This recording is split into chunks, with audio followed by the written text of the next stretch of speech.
नारायण भगवान की श्रीमन नारायण लक्ष्मी नारायण श्रीमन नारायण लक्ष्मी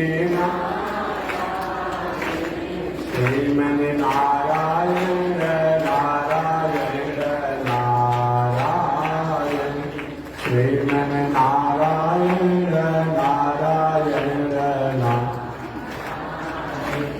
श्रीमन नारायण जगो नारायण श्रीमन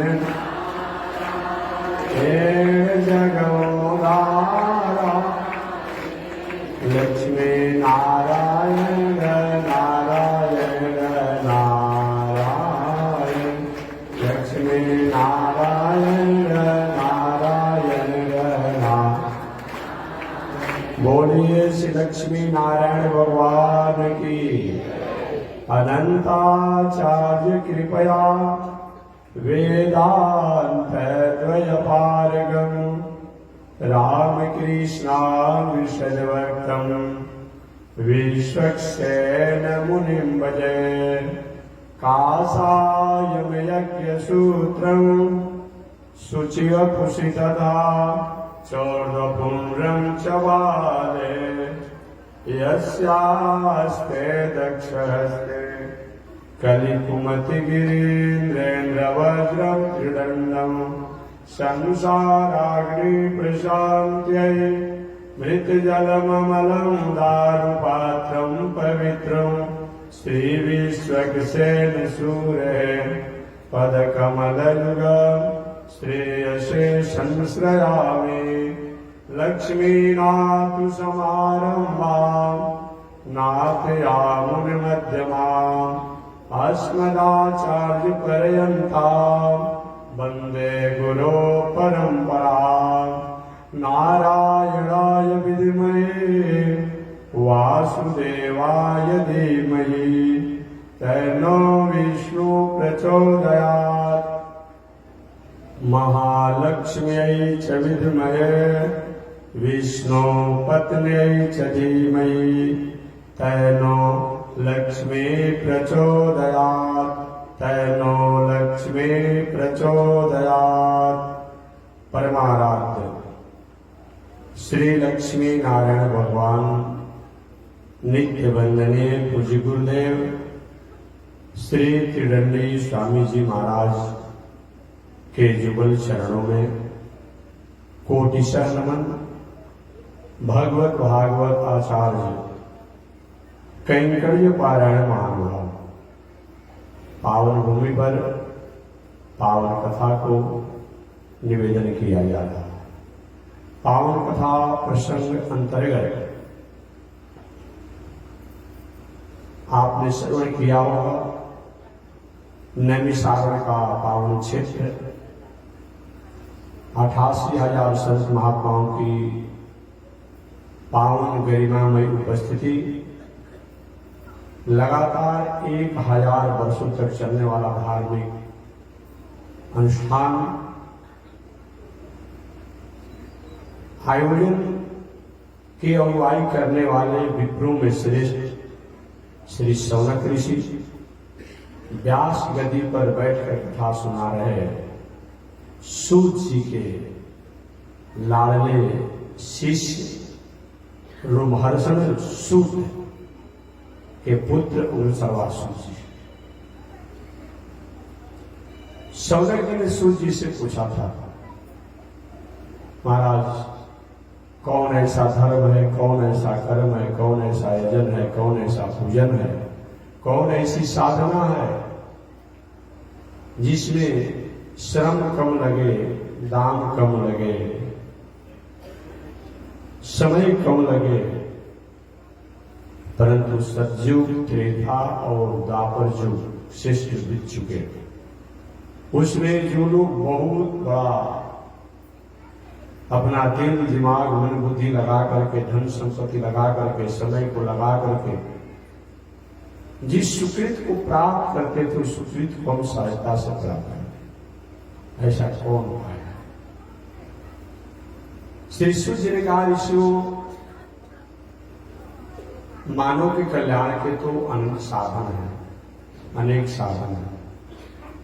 उन अनेक और अनंत साधनों में भगवान को जानना और भगवान के नाम, गुण, रूप, स्वरूप, चरित्र को जानना और भगवान की अवतार की गाथा को सुनना।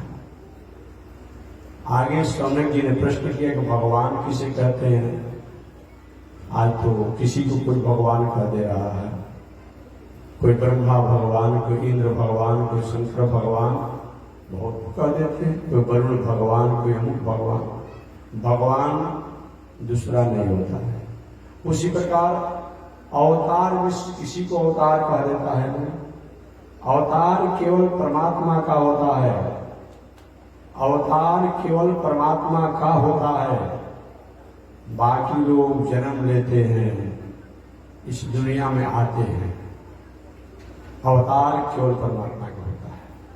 अवतार का मतलब अवतरती इति अवतार, जो अपने स्टेटस से, अपने गरिमा से, अपनी प्रतिष्ठा से, अपने पद से, अपने वैभव से, अपने मान सम्मान से डाउन होकर के, लो होकर के प्राणियों का, जगत का जो मंगल करता है, वही अवतार या वही अवतार होता है। कुआं में गिरा हुआ व्यक्ति और एक कुआं में गिरे हुए व्यक्ति को निकालने वाला, गिरे हुए व्यक्ति को भय नहीं होता है, गिरे हुए व्यक्ति को भय होता है, और जो व्यक्ति गिरे व्यक्ति को निकालने के लिए घुसा है कुआं में, उसको भय नहीं होता है। तो जन्म लेने वाला व्यक्ति, आने वाला व्यक्ति के संसार के आवागमन से भय रहता है, पुनरपि जन्मम पुनरपि मरणम। लेकिन अवतारी जो होता है, अवतार जो होता है, वह जहां भी रहता है, जैसे भी रहता है, उसको भय नहीं होता है। अवतार केवल भगवान ही का हो सकता है, अवतार केवल नारायण का ही हो सकता है, अवतार के केवल कारण भगवान ही हो सकते हैं, और लोग जन्म लेते हैं, और लोग जन्म लेते हैं। कहने को तो पिता में सब कह देता है, लेकिन सही माने में अवतार भगवान का होता है। और भगवान को चाहे उनका नाम अनेक हो, राम रूप में हो, कृष्ण रूप में हो, वामन रूप में हो, नरसिंह रूप में हो, परशुराम रूप में हो, हरि रूप में हो, जो भी उनका विष्णु रूप में हो, भगवान ही अवतार ले सकते हैं और भगवान ही अवतार लेते हैं। और कोई देवी देवता अवतार नहीं लेते, संसार में आते हैं। भगवान की आज्ञा होती है, आकर के प्राणियों का मंगल और उद्धार करते हैं। शौनक जी ने पूछा कि भगवान किसे कहते हैं, भगवान कितने हैं और कितने होता है? भगवान शब्द की व्याख्या विष्णु पुराण में किया गया है। पूरे दुनिया की उत्पत्ति, पालन, संहार को जानने वाला, मानने वाला, करने वाला, दुनिया की गति अगति को समझने वाला, विद्या अविद्या को समझने वाला, इसी को भगवान कहा जाता है। उत्पत्ति प्रलय शैव भूतानाम अगतिम वेदिम विद्याम विद्याम सवाचो भगवान।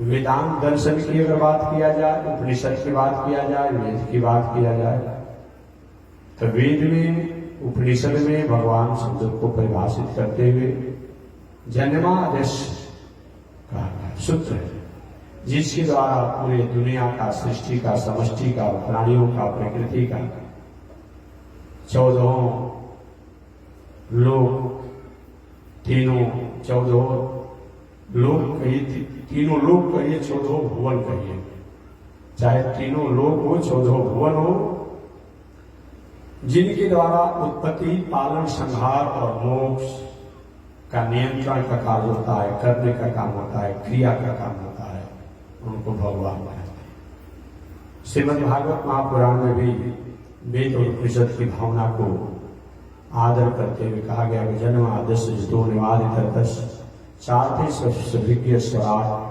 तेने ब्रह्म हृदय आदि कोय मुह्यंति यत् सूर्य इत्यादि। ये भगवान और ब्रह्म की परिभाषा है, जिनकी कभी कभी माया और लीला में ब्रह्मा जैसे लोग भी मोहित हो जाते हैं, शंकर जी जैसे लोग भी मोहित हो जाते हैं, देवताओं के राजा देवराज इंद्र भी मोहित हो जाते हैं, और कभी कभी भृगु जी भी जिनकी माया में मोहित हो जाते हैं।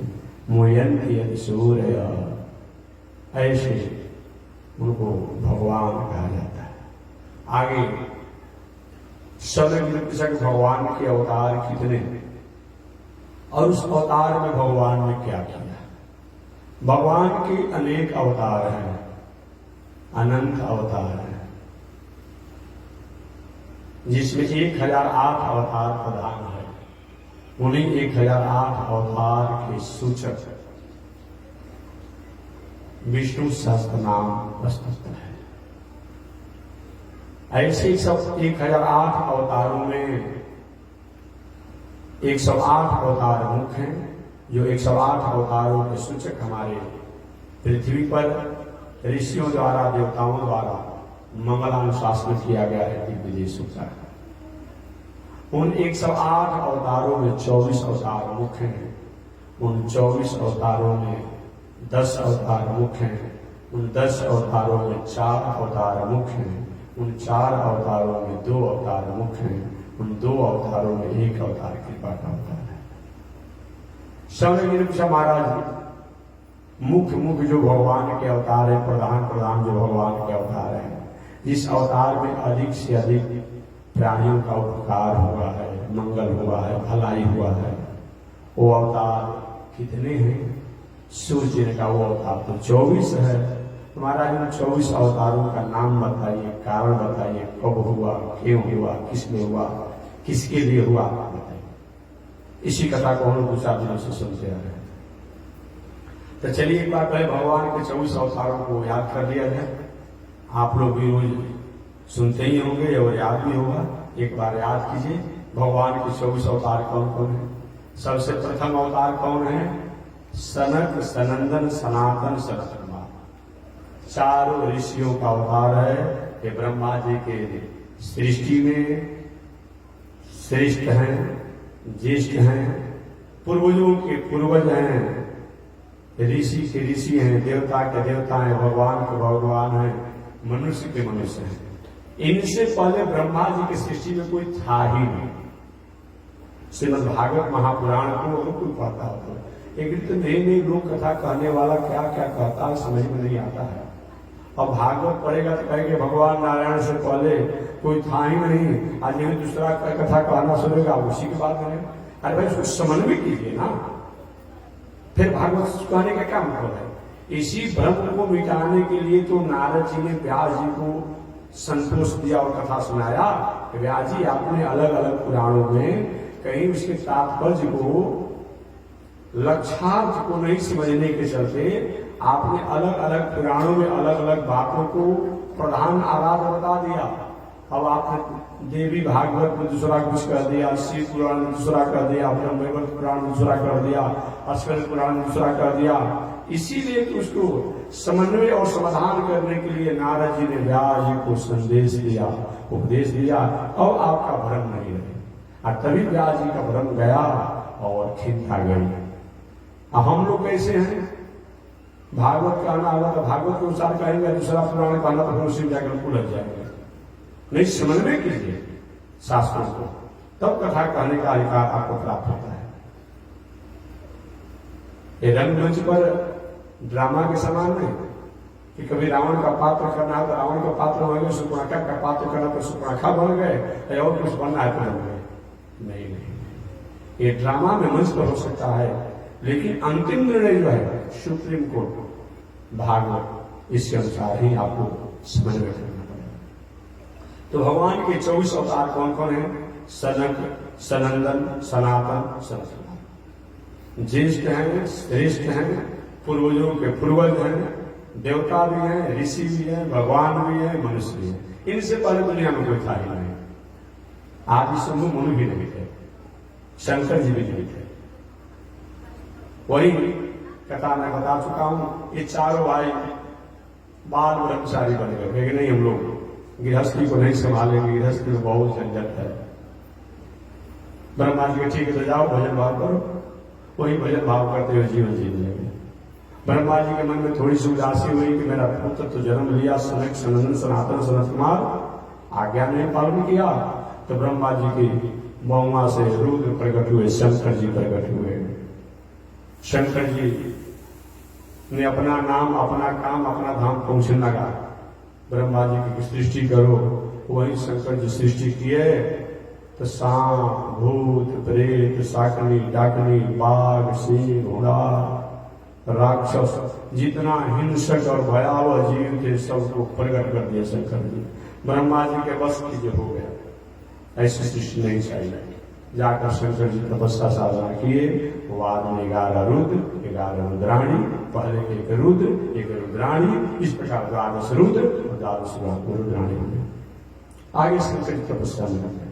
तो भगवान के प्रथम अवतार सनक सनंदन सनातन सनत कुमार का अवतार है। दूसरा अवतार वराह अवतार, जंगली सुअर का रूप बनाया भगवान।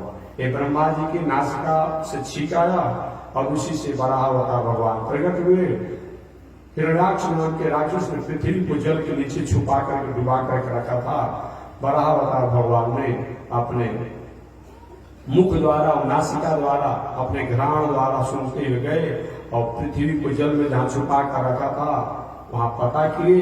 हिरण्याक्ष देव को भगवान ने मारा और पृथ्वी को जल के ऊपर स्थापित किया। भगवान का दूसरा अवतार है वराह अवतार। तीसरा अवतार है नारद जी का अवतार। ये ब्रह्मा जी द्वारा 3 लोग हुए, सनक सनंदन सनातन सनत कुमार, ब्रह्मा जी के द्वारा प्रकट भगवान का अवतार है।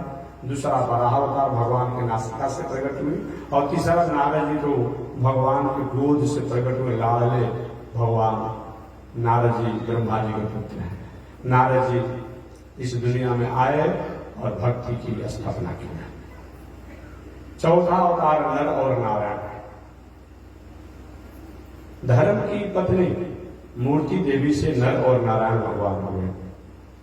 भगवान का 5वां अवतार कपिल देव का अवतार। ब्रह्मा जी की छाया से कर्दम ऋषि हुए। उन कर्दम ऋषि के पुत्र के रूप में भगवान कपिल देव हुए। भगवान के 6वां अवतार दत्तात्रेय जी का अवतार। जब सती अनुसुईया की मर्यादा को, पातिव्रत धर्म को भंग करने के षड्यंत्र से, उद्देश्य से नारद जी के बहकाने में, कहने में आकर के ब्रह्मानी पार्वती और लक्ष्मी जी ने अनुसुईया की मर्यादा को भंग करना चाहिए, अपने पति से कहवा करके तीनों लोग गए। अनुसुईया की मर्यादा को भंग करना चाहे, पातिव्रत धर्म को भंग करना चाहे। अनुसुईया माता पहचान गई, तीनों लोग अपना बेटा बना लिया अपने तपस्या साधना के थ्रू से। ब्रह्मा जी जो बने वही सोम चंद्रमा कहलाए। शंकर जी वही जो पुत्र बने अनुसुईया के वो दुर्वासा जी कहलाए। और वही भगवान विष्णु जो है वही दत्तात्रेय के नाम से जाते हैं। ये भगवान के 6वें अवतार दत्तात्रेय जी। 7वां अवतार यज्ञावतार। यज्ञावतार, ये यज्ञ की पत्नी का नाम दक्षिणा है। ऐसे यज्ञावतार भगवान प्रकट होकर के और मानव को क्रिया करने का, कर्म करने का, पुरुषार्थ करने का संदेश देते हैं।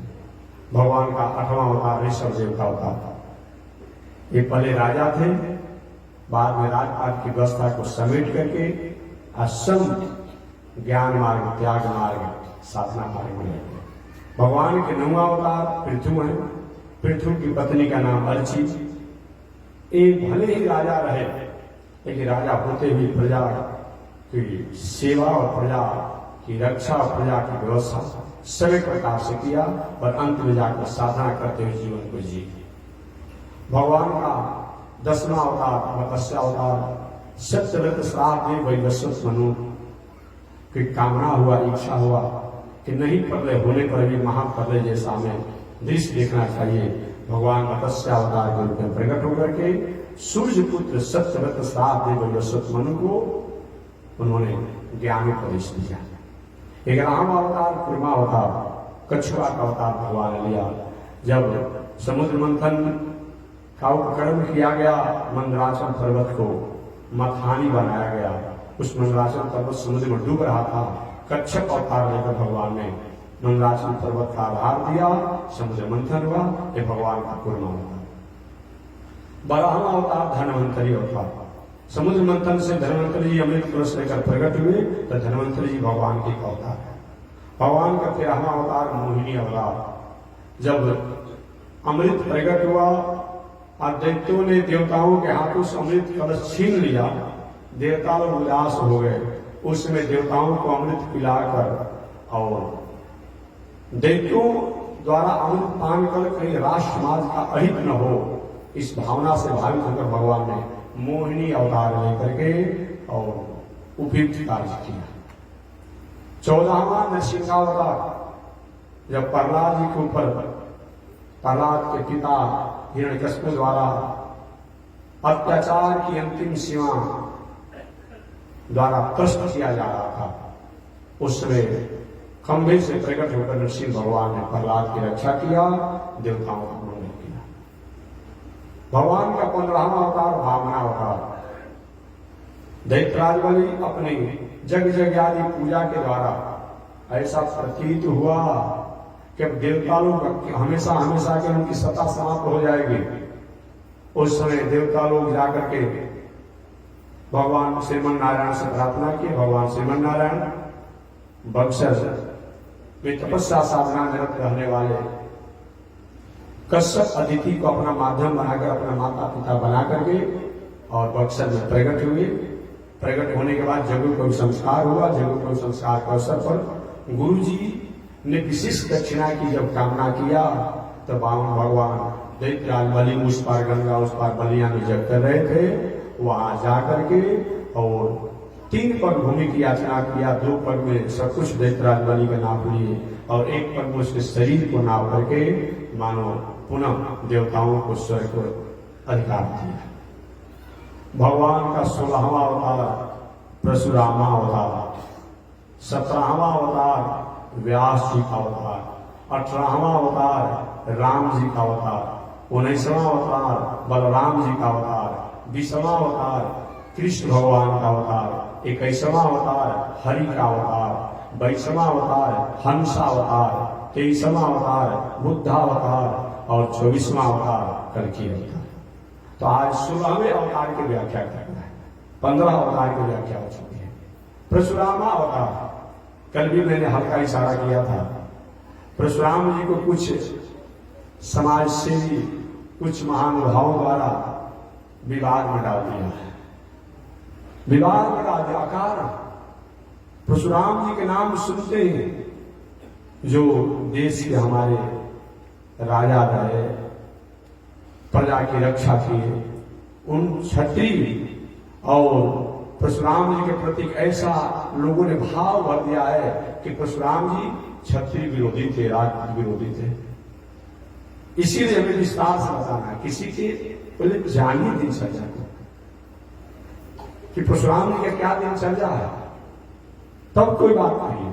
आज ऐसा समाज के लोगों ने कन्वासी कर दिया है कि हृदय से बात हट नहीं पाती है। लेकिन नहीं, ऐसा भेद करना शायद आपने अपने बुद्धि को कहीं तिलांजलि दे रहे हैं, कहीं अपने बुद्धि को अस्मिता में, अविवेक और सौहार्द में उसको कहीं विलय कर रहे हैं, लग रहे हैं। ये परशुराम जी है को पूरा इतिहास इनका मैं बताऊंगा। परशुराम जी है और हमेशा मैं कहता रहता हूं, ताकि किसी के पास शंका हो तो उनको प्रमाण लेकर आए, उनको बता दें जो समाज में भ्रमित करने का जो काम करते हैं। ये परशुराम जी कौन है? आपने विश्वामित्र जी का नाम सुना होगा, सुने ही होंगे। विश्वामित्र बाबा का नाम आपने सुना होगा। तो विश्वामित्र बाबा की बहन के एक तरह से विश्वामित्र बाबा के बहन का विवाह परशुराम जी के बाबा से हुआ था। आगे विस्तार में कथा बताऊंगा। और बताइए, जो क्षत्रिय और राजपूत से इतना बड़ा संबंध, आज इसको आप विरोधी बता दिए। विश्वामित्र बाबा के पिता का नाम था गादी नरेश। क्या नाम था? गादी नरेश, जो गाजीपुर के राजा थे। विश्वामित्र जी का उस समय जन्म नहीं हुआ था। विश्वामित्र जी की एक बहन थी जिसका नाम था सत्यवती। अचानक गादी नरेश विश्वामित्र के पिता के मन में न जाने कहां से भावना एक जगी, और उनके मन में यही भावना जगी कि हम अपनी बेटी का विवाह, उसमें विश्वामित्र बाबा का जन्म नहीं हुआ था, मैं अपनी बेटी का विवाह वही करूंगा, उसी के साथ करूंगा जो हमें 1000 सफेद घोड़ा ला करके देगा। इस घोड़े का रंग तो सफेद होना चाहिए और कान जो है सांवला होना चाहिए, काला होना चाहिए। अब स्वयंवर प्रतियोगिता थी। अरे भाई, जनक जी ने स्वयंवर किया था कि जो धनुष, शिव धनुष को तोड़ेगा उसे मैं अपनी बेटी का नाता जोड़ दूंगा। तो चाहे कोई भी तोड़ता, उससे उनको नाता जोड़ना ही था। रावण से बात नहीं है, जो तोड़ता, अगर रावण तोड़ देता, बाणासुर तोड़ देता, या कोई संत महात्मा ही तोड़ देते, तो वहां को काम करना पड़ता है। वो सब प्रतिज्ञा विवाह, इसी लेकर कभी कभी कुछ लोग थोड़ी सी भ्रमित हो जाते हैं, और भ्रमित होकर कहते महाराज पहले भी तो अंतरजातीय विवाह का कहीं न कहीं मैंने आज्ञा था, तभी तो ऐसा हुआ। अंतरजातीय विवाह के पहले भी तो कहीं न कहीं ऐसा स्थिति थी? नहीं, एक परिस्थितियां होती है, एक विषम परिस्थितियां होती है। तो विषम परिस्थिति जो होता है उस व्यक्ति के लिए, उस कार्य के लिए और उस शर्त पर ही लागू होता है, बाकी सबके लिए नियम लागू नहीं होता है। अब जानकी जी के ब्याह का शर्त जो है वो जानकी जी के ही साथ लागू हो सकता है, और सबके साथ है, और पूरे उनके कुल खानदान में पीढ़ी दर पीढ़ी के लिए ये लागू नहीं होगा, वो जानकी जी के साथ लागू होगा। उसी प्रकार इस गादी नरेश ने अपनी बेटी के विवाह के अवसर पर एक घोषणा किया, प्रतिज्ञा किया, मैं अपनी बेटी का विवाह उसी के साथ करूंगा जो 1000 सफेद घोड़ा लाकर हमें देगा। इस घोड़े का कान काला होना चाहिए। आज भी सफेद घोड़ा कहीं कहीं कम मिलता है। अब सब लोग उस घोड़े में हो गए, संत से लेके ऋषि ब्राह्मण से लेकर के, और भी लोग लग गए, देवता भी लग गए, लेकिन कोई भी उस प्रतिज्ञा को पूरा नहीं किया। संयोग से उस समय के बहुत बड़े उच्च कोटि के संत थे जिनका नाम था ऋचिक ऋषि। ऋचिक ऋषि नाम था। वे भी उस प्रतिज्ञा और होड़ में लग गए। साधना द्वारा तो कुछ कर सकते थे, लेकिन 1000 सफेद घोड़ा कहां से लाया जाए, ये पता करने लगे। पता करते करते हुआ कि वरुण देवता के पास ये हजारों घोड़ा सफेद रंग के हैं। ऋषि वही चले गए वरुण देवता के पास, महाराज आपका मंगल हो और आपके मंगल की कामना मेरी बनी रहेगी, आप हमें 1000 घोड़ा दे दीजिए। क्या करेंगे? और जिसका रंग सफेद हो, क्या करेंगे? कहेंगे गादी नरेश ने अपनी बेटी सत्यवती के विवाह के अवसर पर प्रतिज्ञा किया है कि जो हमें 1000 सफेद घोड़ा देगा, इस घोड़े का रंग सफेद हो, उससे मैं अपनी बेटी का विवाह करूंगा। वरुण ने कहा एक मस्त, ठीक है मैं दूंगा। वही ऋचिक ऋषि को 1000 सफेद घोड़ा वरुण देव ने दिया, और वही 1000 सफेद घोड़ा ला करके उन्होंने गादी नरेश को सुपुर्द कर दिया। गादी नरेश अपनी प्रतिज्ञा के अनुसार अपनी लाडली बेटी माने विश्वामित्र बाबा की बहन, उसमें विश्वामित्र जी का जन्म नहीं हुआ था, ये और सत्यवती के साथ ऋचिक ऋषि का विवाह हुआ। वैवाहिक मर्यादा के समापन के अवसर पर गादी नरेश ने बहुत दान सम्मान मान बहुत कुछ किया। जब गादी नरेश यानी विश्वामित्र बाबा की बहन सत्यवती जब ऋषिक ऋषि के साथ उनके आश्रम पर आई, अपने पति के यहाँ आई, बहुत दिनों तक साधना आराधना पूजन जजन में जीवन जिया। एक दिन सत्यवती ने ऋषि से प्रार्थना किया, प्रभु विवाह किए बहुत दिन हो गया, अभी तक हमारे आपकी वैवाहिक मर्यादा का फल जो होना चाहिए ये प्राप्त नहीं हुआ। वंश विस्तार के लिए जो वैवाहिक मर्यादा का फल होता है वो प्राप्त नहीं हुआ, कोई संस्कार नहीं हुआ। और इतना ही नहीं, जिसकी मैं लाडली बेटी हूं, जिसकी मैं लाडली बेटी हूं, जिस अपनी माता की मैं पुत्री हूं, जिस अपने पिता की मैं पुत्री हूं, यानी और जिसके आप दामाद हैं, यानी आपके जो ससुर हैं, उनको भी अभी तक कोई संतान नहीं है। मैं बेटी रूप में थी, आपसे विवाह हो गया।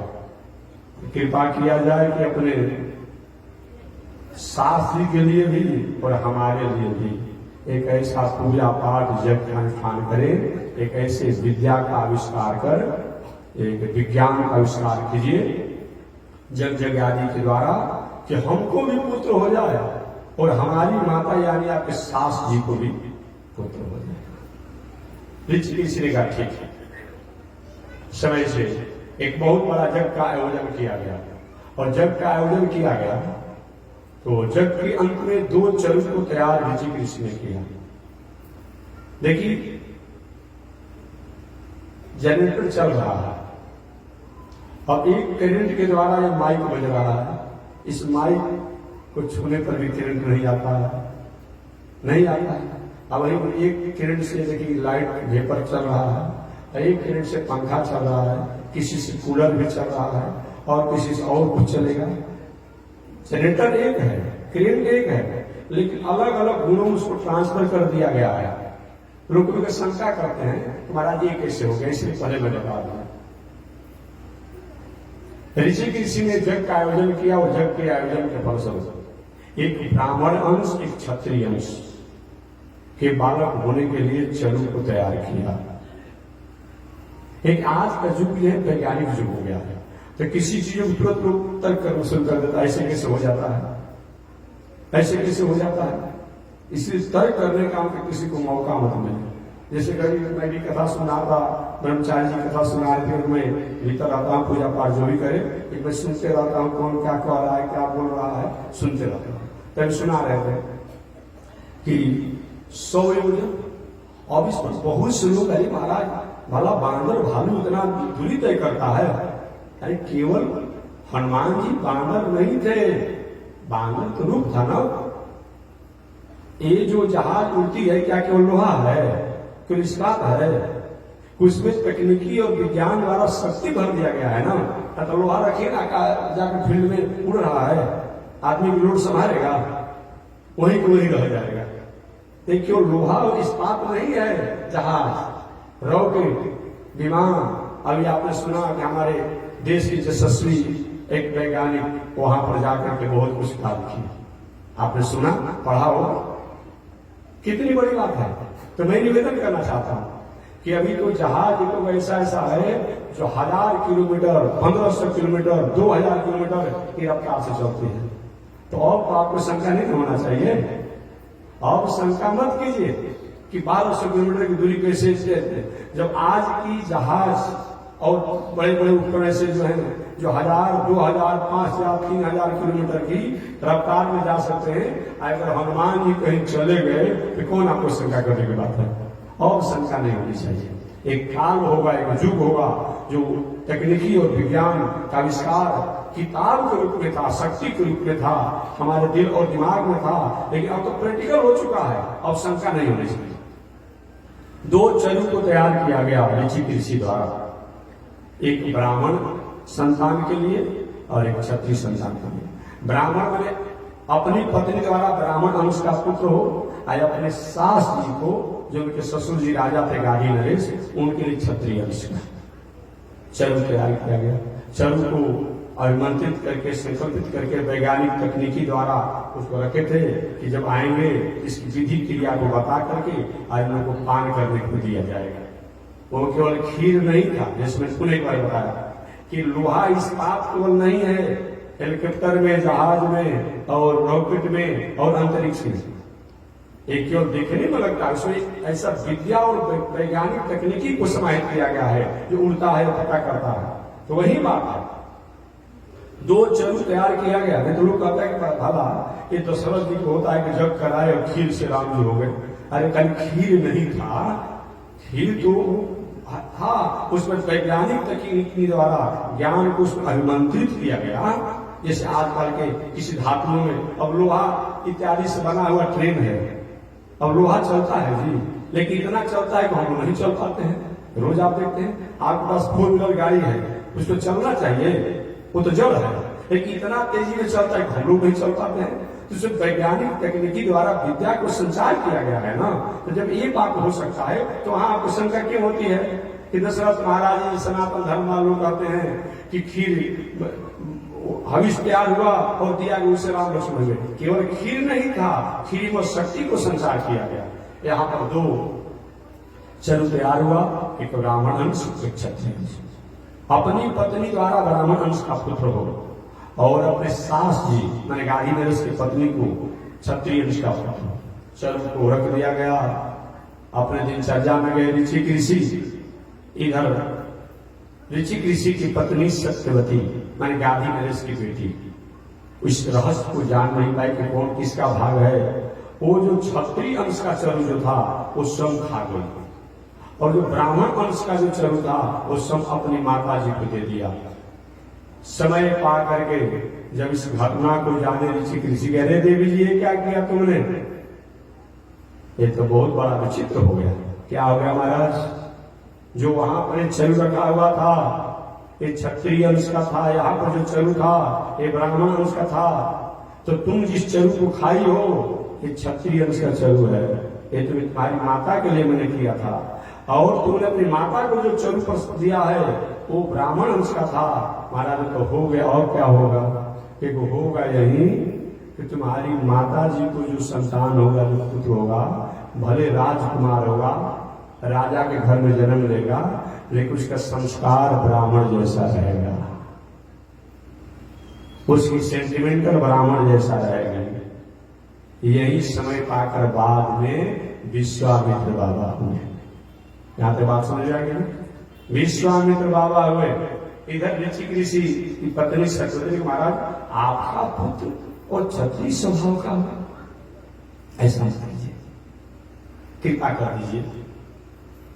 ठीक है जाओ, तुमने अफसोस किया है तो तुम्हारा पुत्र तो क्षत्रिय स्वभाव का नहीं होगा, लेकिन तुम्हारा नाती तो क्षत्रिय स्वभाव का होगा। चलो यही मैं कहूंगा। वही ऋषि ऋषि के पुत्र जमदग्नि ऋषि हुए। कौन हुए? जमदग्नि ऋषि। मानिए एक तरह से समझा जाए तो विश्वामित्र बाबा जमदग्नि ऋषि के मामा लगेंगे विश्वामित्र जी, यही होंगे। नाता उता जोड़ने में थोड़ा गड़बड़ हो जाएगा तो ठीक कर लीजिएगा। मैंने समझा जाए ठीक से तो जो मैंने जमदग्नि ऋषि जो है ये विश्वामित्र बाबा क्या लगेंगे? उनके मामा लगेंगे। ये बात समझिएगा। इतना बड़ा गाढ़ प्रेम से मन को, और आज के लोगों ने इस तरीका से समाज में फैला है, बड़ी विचित्र बात है। इधर हो गए जमदग्नि ऋषि, इधर हो गए विश्वामित्र बाबा। विश्वामित्र बाबा थे तो ब्राह्मण वंश शुरू से। आज जमदग्नि ऋषि को हुआ कि चलो तुम्हारा एक पीढ़ी के लिए मैं अपनी तपस्या साधना द्वारा संयम करता हूं, अगला तुम्हारा नाती जो होगा क्षत्रिय स्वभाव का होगा। वही समय पाकर बाद में जमदग्नि ऋषि और उनकी पत्नी रेणुका, इन दोनों के संबंध से परशुराम जी हुए। परशुराम जी फलसु वाले बाबा हुए। परशुराम जी बचपन से थोड़े कड़े मिजाज थे। इनकी कथा को मैं बता दूं, यहाँ पे बात समझ गया कि विश्वामित्र बाबा की बहन सत्यवती से विवाह हुआ ऋषि ऋषि का। ऋषि ऋषि के पुत्र हुए जमदग्नि ऋषि। जो जमदग्नि ऋषि एक तरह से विश्वामित्र जी के भगिना भी लगेंगे, ये भी बात है, भगिना भी लगेंगे। और इधर जमदग्नि ऋषि की पत्नी पुनः विवाह शादी रेणुका द्वारा एक परशुराम जी महाराज हुए। समय चलते रहा। परशुराम जी के पिताजी राजकाज की व्यवस्था को संभाले, बाद में विश्वामित्र जी राजकाज की व्यवस्था को संभाले और बाद में विश्वामित्र बाबा के राजा बन गए। राजकुमार है तो राजा बन गए, भले ही राजा बन गए लेकिन इनकी वृत्ति जो थी ना, ये पूजा पाठ धर्म कर्म जग में लगी रहते थे। समय बीतते चला गया, ये राजकाज की व्यवस्था को करते रहे विश्वामित्र बाबा। और समय से विवाह, शादी विवाह, बाल बच्चे जब हुए विश्वामित्र बाबा के, एक कथा ये बात की आती है। तो एक बार विश्वामित्र बाबा गए वशिष्ठ ऋषि के यहाँ। वशिष्ठ ऋषि ने बहुत सत्कार और सम्मान किया। ये वशिष्ठ ऋषि कौन है? सूर्यवंशियों के पुरोहित हैं, पुरोहिती कर्म करने वाले हैं। तो एक व्यक्ति ने कहा, महाराज जी आप पुरोहित कह रहे हैं, आज इधर में क्या है कि गुरु वशिष्ठ कुल पूज्य हमारे, भगवान ने सब कहा है कि गुरु वशिष्ठ कुल पूज्य हमारे, और आप लोग कहते पुरोहित। मैं नहीं कहता हूं, वशिष्ठ ने स्वयं कहा कि पौरोहिती कर्म करते हैं। तब कहीं गुरु शब्द का संबोधन क्यों किया गया? तो हमारे भारतीय दर्शन में शब्दों से केवल शब्द का अर्थ नहीं किया जाता है, शब्द के आगे पीछे के प्रकरण को देख करके तब अर्थ किया जाता है। एक तरफ से वशिष्ठ जी अपने को पुरोहित कर रहे हैं और दूसरा राम जी कहते गुरु वशिष्ठ कुल पूज्य हमारे। तो गुरु माने आदरणीय, ये हमारे पुरोहित जो आदरणीय हैं, तो यहाँ पुरोहित ही है, उनको भले गुरु शब्द संबोधित कर दिया गया है। ये जानना ऐसे भी जानना चाहिए, कामों से भी जाना जाता है।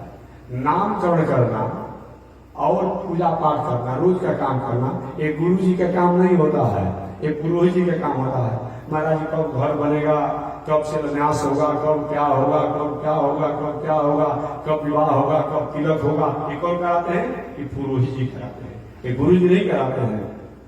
और दूसरी बात, कितना भी हमको आप रुपया पैसा दे देंगे, करोड़ रुपया दीजिएगा, जितना देना हो उतना दे दीजिए, लेकिन कहेंगे स्वामी जी थोड़ा संकल्प कर दीजिए, हम नहीं संकल्प करेंगे। आप करोड़ों रुपया आपको दे दीजिए, भंडारा में लगा देंगे, मठिया बना देंगे, भगवान के मंदिर बनाएंगे, सब कुछ करेंगे, लेकिन कहेंगे संकल्प करके दीजिए तो हम नहीं लेंगे। एक काम गुरु संकल्प करके नहीं लेता है, आपको जितना देना हो दीजिए। इसलिए गुरु का चरण बरियार होता है, गुरु जी का शरण बरियार होता है, और पुरोहित जी का हाथ बरियार होता है। इसलिए पुरोहित जी जो भी काम कराते हैं, हाथ में संकल्प लिया जाता है और गुरु जी को चरण धोया जाता है। गुरु का चरण बरियार होता है और पुरोहित का हाथ बरियार होता है, इसलिए पुरोहित जी को संकल्प लेते हैं। चलिए मैं प्रसंग पर चलता हूं, व्यवहारिक बातों को समझाता हूं। तो मैं निवेदन करना चाह रहा था, विश्वामित्र बाबा का विवाह शादी हो गया था, बाल बच्चे भी हो गए थे। एक बार ये वशिष्ठ ऋषि के यहाँ गए आश्रम पर। वशिष्ठ ऋषि ने कहा विश्वामित्र भाई गाधी नरेश के पुत्र हैं, बहुत मान सम्मान आदर सत्कार हुआ। अपने सेना सैनिक दूत सबके साथ विश्वामित्र बाबा गए थे वशिष्ठ ऋषि के आश्रम।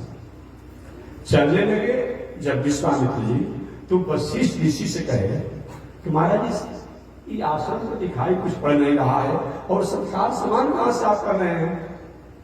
उन्होंने प्रेम भाव में कह दिया कि सब मेरी गाय, ये जो कामधेनु है ना नंदिनी, इसी की कृपा है।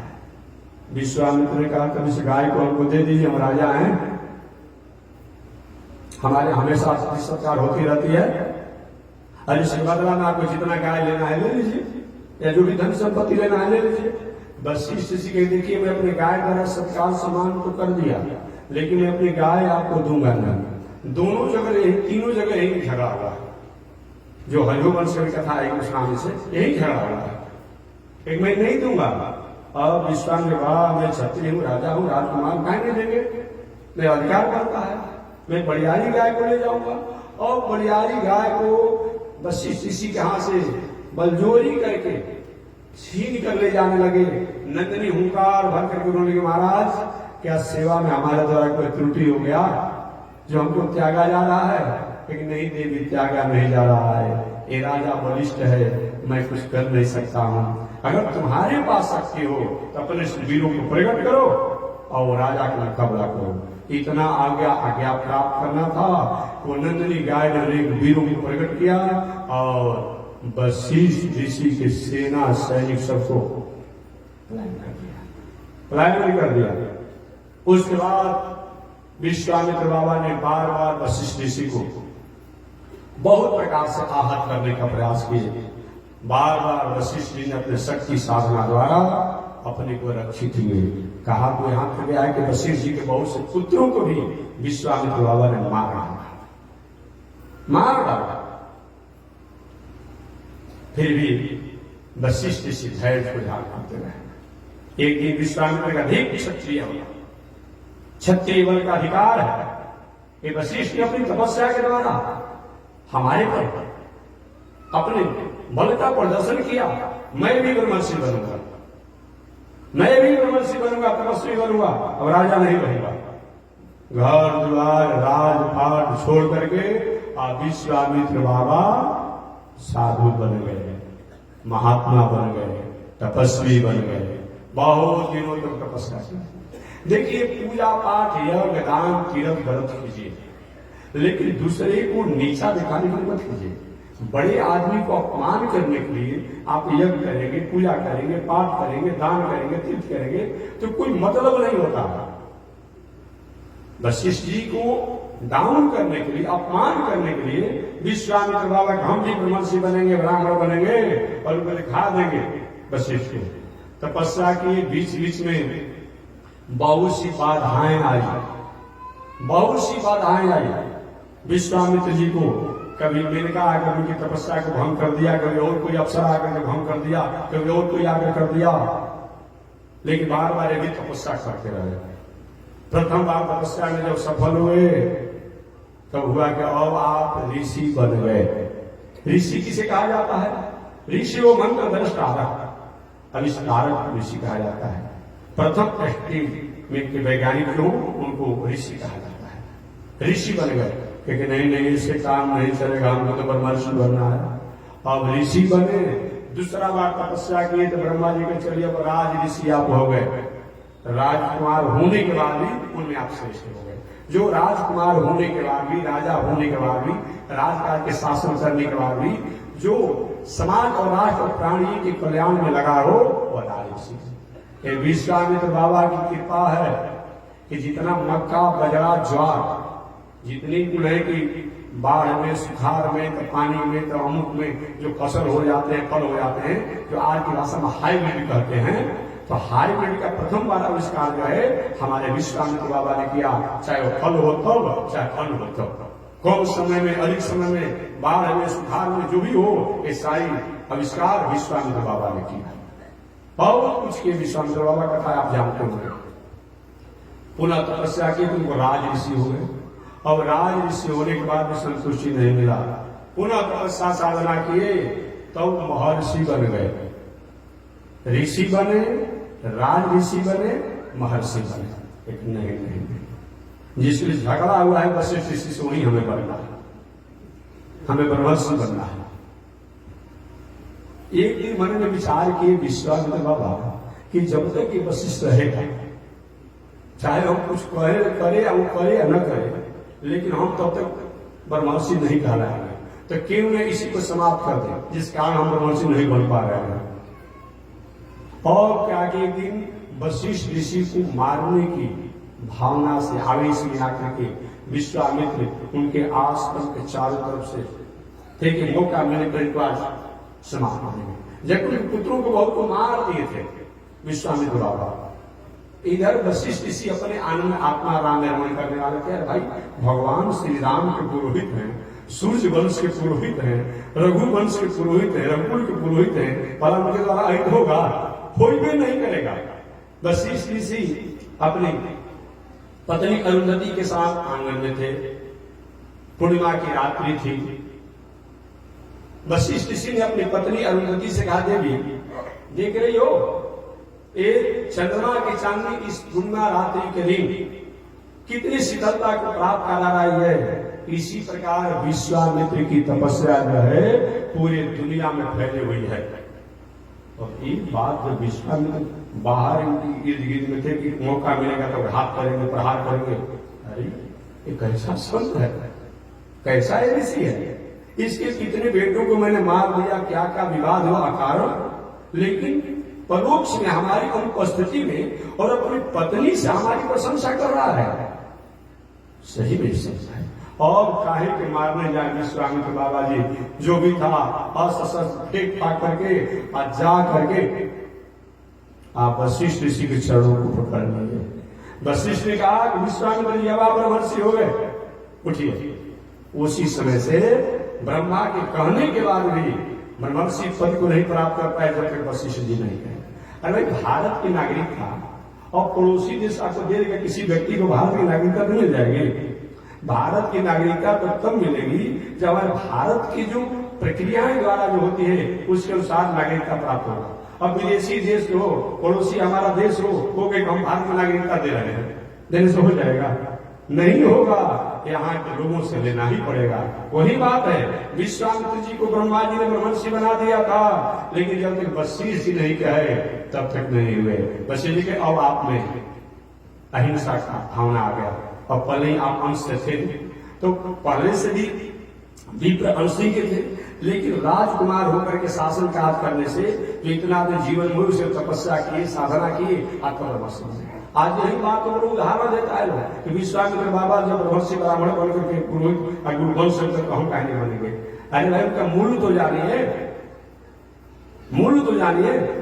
सोना हुआ, सोना पर कहीं 2 नंबर का पेंट कर दिया गया होगा, आप पेंट के भर जाएगा तो मूल सोना का महत्व नहीं रहेगा। तो विश्वामित्र बाबा तो पहले से भी उसी अंश थे, लेकिन राजकुमार के यहाँ जन्म होने से, पालन होने से वो उस तरीका से पुनः तपस्या साधना करके जो स्वरूप में थे वो स्वरूप प्राप्त हो गए। वही विश्वामित्र बाबा जब अयोध्या में गए दशरथ जी के यहाँ राम लक्ष्मण को मांगने के लिए, और जब दशरथ जी महाराज ने सीधी सीधी भाषा में कह दिया कि राम देत न बन ही गोसाई, ए गोसाई जी आन दे देंगे, जान दे देंगे, शान दे देंगे, मान दे देंगे, धन दौलत सब कुछ दे देंगे, लेकिन राम को देते नहीं बनता है। विश्वामित्र बाबा भीतर से तो बड़ी पसंद है, कैसा राजा, हाल ब्रह्म को, ईश्वर को, परमात्मा को अपना मान रहा, कितना बड़ा भाग्यशाली है। अब बाहर से थोड़ा जग करना है बक्सर में ना, अब उसमें भी चाहते विश्वामित्र बाबा तो मारी सुबाहन तारका इत्यादि में चुटकी बजाते तो समाप्त हो जाते, लेकिन जब उन्होंने व्रत ले लिया, एक प्रतिज्ञा ले लिया कि अब हम कुछ नहीं करेंगे, इसीलिए अरे भाई साधारण जो दिन भर 3 दिन मछली खाने वाला है, आज कोई छठ करता है तो ना भाई छठ किया है, आज तो नहीं खाया, नहीं खाता है ना। 3 बार मछली खाने वाला, शराब पीने वाला अगर छठ का व्रत करता है तो कम से कम उस दिन नहीं खाता है, तो एक साधारण दुनिया के लोग हो सकते हैं। अब विश्वामित्र बाबा जो अहिंसा व्रत का संकल्प लिए, और अहिंसा कहीं होगा, इसीलिए हमारी स्वभाव क्या होता है, जो दूसरा हिंदू लोग बनाने का अधिकार रख सकते हैं, जो हरिश्चंद्र के बाप त्रिशंकु का आकाश में फेंक दिए, जो आज भी त्रिशंकु लटका हुआ है, और उसी के लाल से अलग नहीं निकलूंगा तो नाराज हो जाते हैं। कहा जाता है कि उसी के लाल से निकला हुआ करुणासा नदी है, एक भाई जो करुणासा के किनारे बसे हुए हैं वो तो नाराज हो जाते हैं। उसी के लाल से निकला हुआ है एक करुणासा, जो आज भी हम लोग थोड़ा चंचल स्थिति में रहते हैं कि क्या करें, उसको पान करे कि नहीं करे, सेवन करे कि नहीं करे, तट पर रहे कि नहीं रहे, जो बसे वो क्या करेंगे, वो क्या करेंगे। मैं निवेदन करना चाहता हूं कि विश्वामित्र की कीर्ति तपस्या का फल है, जो आकाश में हरिश्चंद्र के बाप त्रिशंकु को फेंक दिए जो लटके हुए। यही बात नहीं कि हमारी सेवाओं को नहीं मार सकते, मार सकते थे। एक अहिंसा व्रत का उन्होंने क्या संकल्प ले लिया था, वही बातों को जब दशरथ जी महाराज के राम देते न बने गोसाई, हे गोसाई जी राम को देते नहीं बनता है, मारना है तो मार दीजिए, मैं आपके बल को जानता हूँ, साथ देना है साथ दे दीजिए, सब कुछ हमारा छीन लीजिए, लेकिन राम को मैं नहीं दूंगा। विश्वामित्र भीतर से प्रसन्न है, बाहर से थोड़ा सा खड़ा हो गया, हे दशरथ हमको पहचानते आप नहीं है? दशरथ जी मेरी पहचान आप भूल गए क्या? मुझको पहचानते आप नहीं है? तो पहले गुरु जी से पूछ लीजिए। वशिष्ठ जी बोले पूछ लीजिए, मैंने पुरानी विवाद को याद दिला रहे हैं कि मैं किस तरीका से कितना प्रतापी था। ये आपके वशिष्ठ गुरुदेव जानते होंगे, आप नहीं जानते होंगे तो वशिष्ठ जी का एक बहुत दिनों के बाद संधि हुआ है, पुनः विवाद मत हो जाए। अब वही वशिष्ठ जी जाकर के कान में कहे, महाराज नजीक जाकर के बताइए, ऐसा भला अपमान होता है? बहुत दिनों से आप कहते थे गुरु जी हमारे लड़का विवाह के जो हो चुके हैं, अभी तक कोई अगुआ आ नहीं रहा है। विवाह के जो हमारे लड़का हो चुके हैं, अभी तक कोई अगुआ नहीं आ रहा है। अगुआ जो आए हुए हैं तो उनका अपमान करेगा आप? ये राम लक्ष्मण द्वारा जग और अशोक मरवाने का नहीं, ये चाहे तो संकल्प करे तो मर जाए राक्षस लोग, लेकिन कुछ माध्यम बना करके आपके बेटा का अगुवाई करने आए हैं, जग के बहाना लेकर के इनका विवाह कराएंगे। अभी तक कोई अगुआ नहीं न दिवा पाता है। दशरथ जी का कोई राम जी का विवाह करने के लिए अगुआ नहीं आ रहा था। बात समझ गए? धन संपत्ति वैभव सब कुछ था, लेकिन कोई अगुआ नहीं आ रहा था। काहे नहीं आ रहा था? दशरथ जी को छाड़ दिया गया था। आज की जमाना नहीं है कि कहीं से उठा करके ले आते हैं। अब क्या करे, बाप चाचा भाई जो है अब कहीं पे रख ही लेता है, सेटलमेंट हो जाता है, कहीं से उठा कर ले जाता है लोग। ऐसा नहीं चलेगा। उनको छाड़ दिया गया था दशरथ जी को। क्यों छाटा गया था? इनको अधिकार था, शब्दवेदी बाण था कि हम शब्द द्वारा बाण चला सकते हैं। आगे देखेंगे, पीछे से आवाज आएगा, पीछे की तरफ धनुष बाण करके छोड़ेंगे और वही लगेगा जहां से शब्द आ रहा है। ऐसे शब्दवेदी बाण के अधिकारी थे। अंधान जी के पुत्र श्रवण कुमार अपने माता पिता को जल पिलाने के लिए एक सरोवर में जाकर के जल भर रहे थे, और जल भरते समय आवाज आ रहा था। पर कुछ कभी भी आप सरोवर में घड़ा को डुबाएंगे तो आवाज आता है। दशरथ महाराज घूम रहे थे, अचानक उनको आवाज आई, ये तो तट पर आवाज आ रहा है। उनको समझ में आया, भान हुआ कोई हिंसक जीव है, जल पी रहा है, और जल पी करके प्राणियों को अहित पहुंचा देगा, नुकसान पहुंचाएगा, खतरा करेगा। वो क्या के सब वेदी बाण छोड़ दिए। और वो कोई हिंसक जीव नहीं था, वो तो श्रवण कुमार थे, अंधा आंधी के बेटा थे। जाकर बाण लगा। अरे कौन ऐसा दुस्साहस किया? मैं कोई अपराधी नहीं, कोई हिंसक जीव नहीं, कोई बाघ सिंह नहीं हूँ, मैं तो अंधा आंधी का पुत्र हूँ। अपने पिता को जल पिलाने के लिए मैं जल लेने आया था। दशरथ जी आवाज सुनी, ये तो मनुष्य की आवाज आ रही है, ऋषि की आवाज आ रही है। वहां गए, कुछ ही समय के मेहमान देखे, देखिए मैं तो जा रहा हूं, मेरे पिता को जल पिला दीजिएगा। वो जल लेकर गए। दशरथ जी महाराज आवाज को पहचान गए, अंधा आंधी कहे कि मेरा पुत्र नहीं आ पाए, क्या आपका परिचय है? दशरथ महाराज ने सारी घटना को बताया कि मैं दशरथ हूं, अयोध्या का राजा हूं। उसमें राम लक्ष्मण का जन्म नहीं हुआ था। क्या चीज? राम लक्ष्मण का जन्म नहीं हुआ था। वही में जाओ, जैसे मैं अपने पुत्र के वियोग में मर रहा हूं, एक दिन समय आएगा कि तुम भी अपने पुत्र के वियोग में मरोगे। वही जब राम जी जंगल चले गए हैं, दशरथ जी कुछ ही समय के मेहमान हैं, कौशल्या जी की जंघे पर शीश को रख करके, और दशरथ जी कहते हैं मुझे वो घटना याद आ रही है जो मुझे अंधा आंधी ने साथ दिया था कि जाओ, जैसे मैं अपने पुत्र के वियोग में मर रहा हूं, तुम भी ऐसे होगा। वही याद करते हुए दशरथ जी तो मैं कहना चाह रहा था कि विश्वामित्र बाबा ने कहा कि अपने गुरुदेव से पूछ लीजिए। तब वही वशिष्ठ जी ने क्या किया? गुरु वशिष्ठ बहुविधि समझावा। गुरु वशिष्ठ जी बहु माने अनेक प्रकार के बल की उनकी प्रशंसा करते हुए अब बहू की विधि को भी समझा दिया कि महाराज ये आपको बहू को लाने के लिए आए, अगुआ बढ़ करके आए हैं, एक वाला कोई बालक नहीं है। अब ये बात सुनते ही आज भी हमारे घर में माताएं या माता पिता जो होते हैं, लड़का के विवाह में थोड़ा सा, लड़की विवाह में थोड़ा समय अधिक लगता हुआ कोई अगुआ आ जाए, बड़े प्रसन्न होते हैं, क्या खिलाएं, क्या पिलाएं, क्या करें।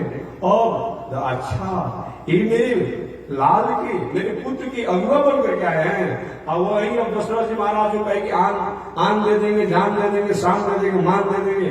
अब वही दशरथ जी कहते गुरुदेव ये छोटा बालक है, दुर्मुहा बालक है, अब आप ही का बेटा है, अब आप इसकी रक्षा करेगा।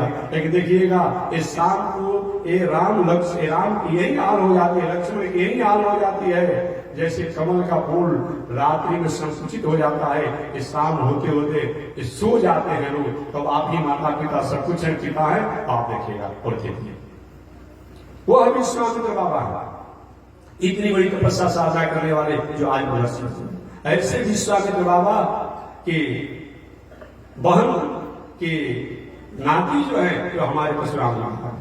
इधर परशुराम जी, इधर तो कथा आप समझ गए, वशिष्ठ से विवाद होगा। इधर परशुराम जी बचपन से थोड़े से क्या कहा जाए, किस भाषा में हम कहे, थोड़े कड़े भी जाते थे। और एक बार परशुराम जी की माता रेणुका, परशुराम जी की माता रेणुका गई थी अपने पति जमदग्नि ऋषि के पुष्प जल इत्यादि लाने के लिए गई थी। भले की घटना है, लाने के लिए गई थी और अचानक कहीं एक अप्सरा किसी एक लंपट पुरुष के साथ चंचल व्यवहार में हो। अब स्वाभाविक बस कुछ देर लग गया उसको देखने, उस घटना को क्या कर रहे हैं। कुछ देर के बाद हो सारे, मैं तो पति को जल पुष्प लाने के लिए आई थी, क्या घटना देख रहे हो। अब आने में देर हो गया, पूछे जमदग्नि ऋषि कि देर क्यों हो गई, ये जल पुष्प लाने में इतनी देर क्यों हो गई। उसने घटना बताया कि महाराज एक लंपट पुरुष एक अप्सरा के साथ चंचलता में था, वही घटना को मैं दूर से देखने में थोड़ी सी चंचलता में और नाराज हो गए। जमदग्नि ऋषि, अरे तुम्हारी ये पूरी मेरी पत्नी होकर के तुम्हारी चंचल हो जाएगी। अपने पुत्रों से कहे, परशुराम जी को और भी भाई होते, अपने पुत्रों से कहे कि ऐसी इस स्त्री को मार डालो, तुम मार डालो। जमदग्नि ऋषि के शेष भाइयों ने कहा, पिताजी माता तो माता होती है, देवता के समान होती है, देवी के समान होती है, हमसे नहीं होगा, हम लोग नहीं मारेंगे, प्राण नहीं करेंगे। तब क्या किए, परशुराम जी को आ गया, हे परशुराम इस माता अपनी दुष्टा को मारो, रेणुका को। और क्या किया परशुराम जी अपनी भाषा फरमाइयो काटता है, गर्दन काटता और कहे कि जिस तुम्हारे भाइयों ने मेरी आज्ञा नहीं माना है उनको भी काटा। और परशुराम ने क्या किए, अपने भाइयों ने भी काट दिए। जमदग्नि ऋषि प्रसन्न, मेरी आज्ञा को पालन किया है कि बेटा तुमने मेरी आज्ञा को पालन किया है, जो चाहो वरदान मांगो। परशुराम जी के वरदान पिताजी नहीं दीजिए, आपकी आज्ञा को मान करके मैंने अपनी माता को भी मार डाला, अपने भाई को भी मार डाला, तो मैं चाहता हूं कि मेरी माता पुनः जीवित हो जाए। जानते शक्ति को ना, ऐसे साधारण कोई कहेगा, अरे भाई कोई रास्ता में चलते हैं व्यक्ति कहीं कैंची या नस्तर या ब्लेड लेकर के चाकू लेकर अब किसी घाव काटने लगे तो क्या होगा, रिएक्शन हो जाएगा।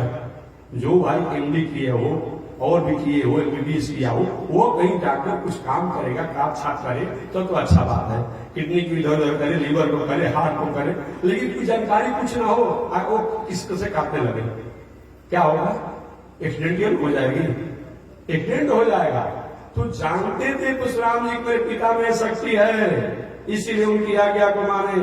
परशुराम जी कहे कि मेरी माता जी जिंदा हो जाए और मेरे भाई भी जिंदा हो जाए, इन दोनों लोगों को ये ज्ञान नहीं रहे कि मेरे साथ एक परशुराम जी ने एक काम किया है, इनको स्मरण नहीं रहे। जमदग्नि से एवं मस्तु, ऐसा ही होगा, ऐसा ही होगा। वही पुनः रेणुका भी जीवित हो गई और उनके भाई भी जीवित हो गए। मैंने कहा ना कि कड़े मिजाज का परशुराम जी। एक बात कहता है, शंकर जी गुरु हैं, परशुराम जी के शंकर जी गुरु हैं।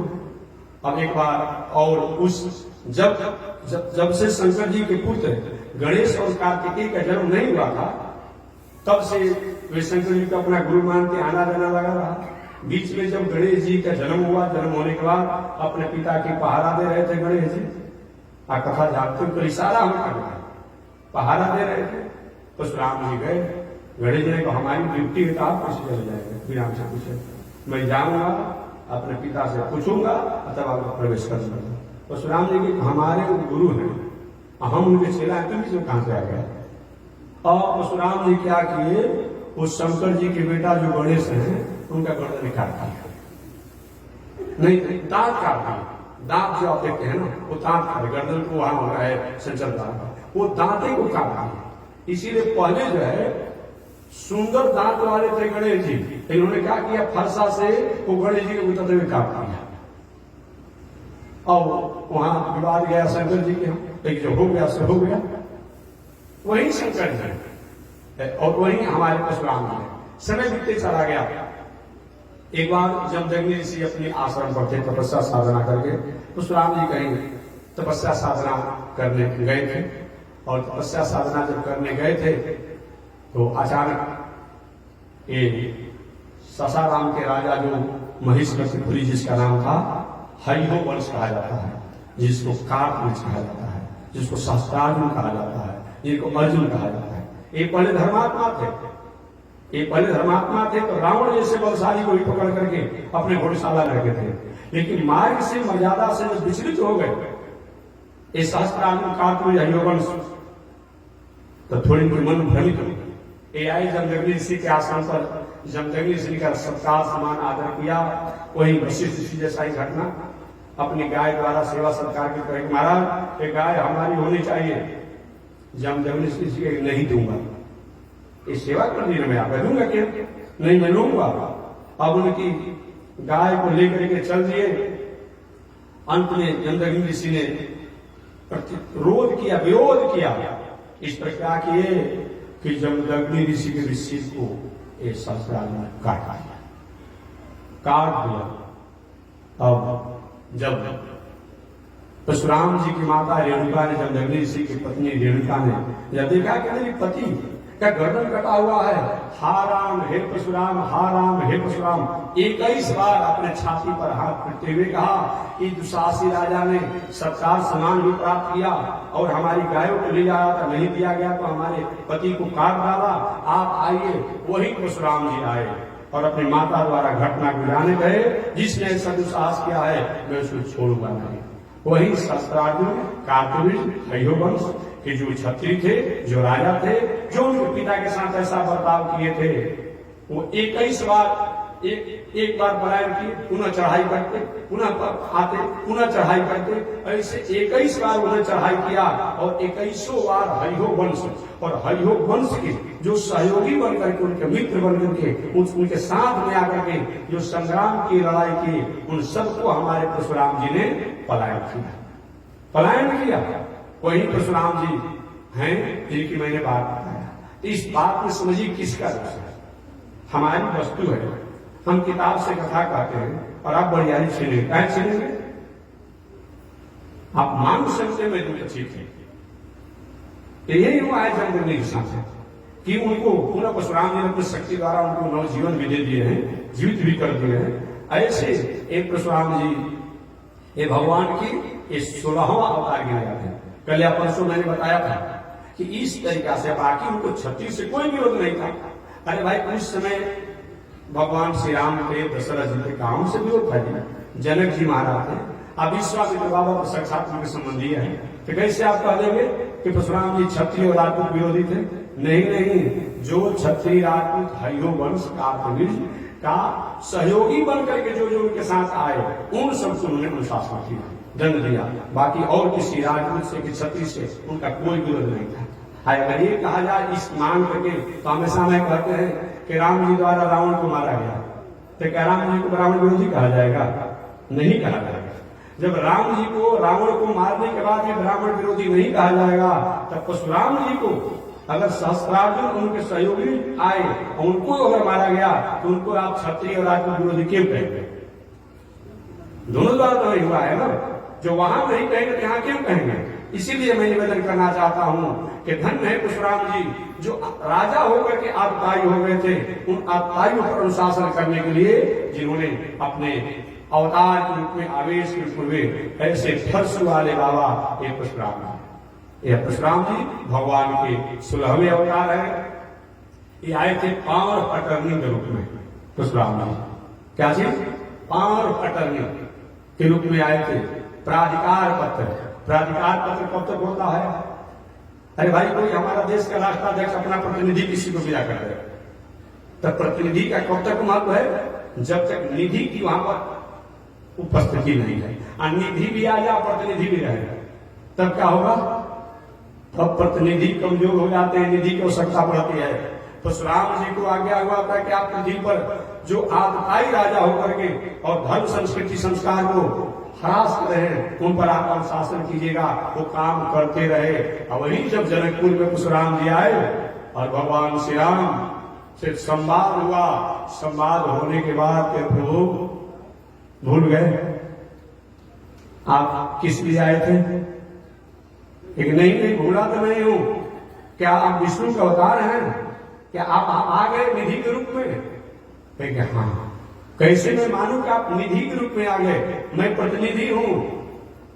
परशुराम जी का मैं कब मानूंगा जब मेरा धनुष लेकर चढ़ा दीजिए। और राम जी के हाथों में यही परशुराम जी ने धनुष दिया, वो क्या है अपने से चढ़ गया। और परशुराम जी वो अब मेरा काम नहीं रह गया। अब सब निधि आ गए, जो प्रतिनिधि जिसका मैं बना था, अब मेरा कोई आवश्यकता नहीं है। वही राम जी, वही परशुराम जी का किए महेंद्राचल पर्वत पर चले गए और भगवान श्री राम का प्रभु अब हमको काल करने दीजिए। अब जो राक्षस दुष्ट होंगे और अनुशासन और दंड हम करेंगे, अब आप जाकर तपस्या कीजिए। वही परशुराम जी महाराज ये भगवान का 16वां अवतार है, 17वां अवतार व्यास जी का है। तो आज बस एक ही अवतार में हम लोग रह गए। 17वें अवतार की व्याख्या करेंगे। 18वां राम जी का, 19वां बलराम जी का, 20वां कृष्ण भगवान का। तो शेष चर्चा अगले दिन होगी। आज इसी के साथ वाले विराम। एक बार भगवान का नाम श्रीमन नारायण लक्ष्मी श्रीमन नारायण नारायण नारायण श्रीमन नारायण नारायण नारायण। बोलिए श्री लक्ष्मी नारायण भगवान की, विश्व वंदन राजा श्री त्रिदंडी स्वामी महाराज की। हरि ओम। शांति शांति शांति।